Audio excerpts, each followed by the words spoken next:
Assalamualaikum, halo semuanya. Saya Nadia Aulia dari kelas 11H akan menjelaskan proses sintesis protein. Sebelum itu, apa sih sintesis protein? Jadi, sintesis protein merupakan proses pembentukan protein baru dengan melibatkan RNA yang dipengaruhi oleh DNA melalui proses transkripsi dan translasi. Perbedaan dari kedua proses tersebut yaitu transkripsi merupakan proses penyalinan kode genetik DNA dan menghasilkan RNA duta yang terjadi di dalam nukleus.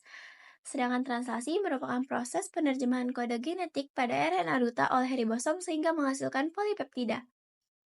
Langsung saja ke proses yang pertama. Pada proses ini terdapat gen yang terdiri dari promoter dan terminator. Proses transkripsi terdapat 3 tahapan, yaitu inisiasi, elongasi, dan terminasi. Proses transkripsi melibatkan RNA polimerase, lalu menempel pada promoter gen yang kemudian membuka utai ganda DNA. Selanjutnya, RNA polimerase akan menyusun nukleotida RNA yang kemudian membentuk RNA duta. Proses penyusunan RNA duta dilakukan dengan cara berikut. Salah satu utas DNA pada sebuah gen berperan sebagai pencetak. Kemudian nukleotida RNA disusun membentuk rantai RNA duta dengan berdasarkan basa nitrogen pada DNA pencetak. Utas RNA duta akan memiliki urutan yang komplement, karena urutan tersebut didapatkan berdasarkan dari urutan basa nitrogen di DNA pencetak. Misalnya, pada DNA pencetak terdapat basa nitrogen timin akan berpasangan dengan basa nitrogen adenin.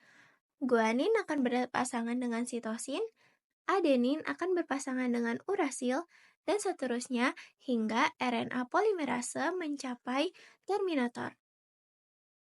Setelah itu, RNA duta akan melepaskan diri dari RNA polimerase, kemudian bergerak keluar nukleus menuju sitoplasma. Proses selanjutnya yaitu translasi. Pada proses translasi terdapat 3 tahapan juga, sama seperti transkripsi, yaitu inisiasi, elongasi, dan terminasi. Setiap 3 basa nitrogen pada RNA duta disebut sebagai kodon, dan kodon akan mengkode jenis suatu asam amino tertentu. Urutan kodon pada RNA duta inilah yang akan berperan menentukan jenis asam amino. Untuk mengetahui jenis asam amino yang telah dikode oleh masing-masing kodon dapat dilihat melalui gambar berikut. Ada 4 kodon yang memiliki fungsi berbeda.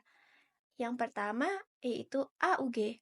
HUG berfungsi sebagai start codon, sementara UAA, UAG, dan UGA berfungsi sebagai stop codon.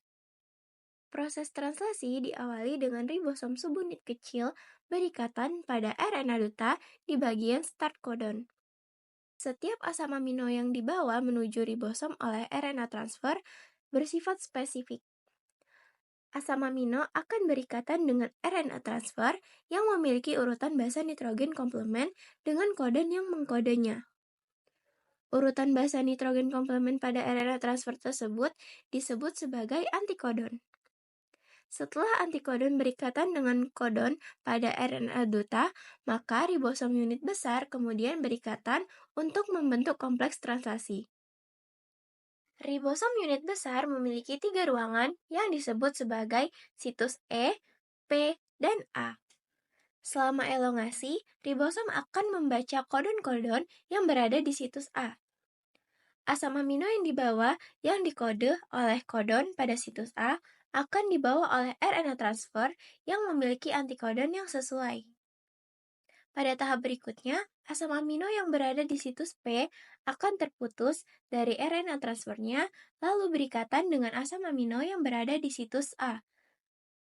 RNA transfer yang tidak membawa asam amino akan berpindah ke situs E, kemudian akan keluar dari kompleks translasi. Tahap terakhir yaitu terminasi akan terjadi apabila ribosom mencapai stop codon dan faktor pelepas akan berikatan pada stop codon di situs A.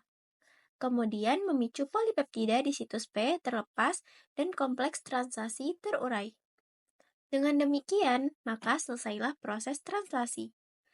Polipeptida yang dihasilkan dari transkripsi dan translasi akan diproses menjadi sebuah protein tertentu. Beginilah proses sintesis protein secara singkatnya.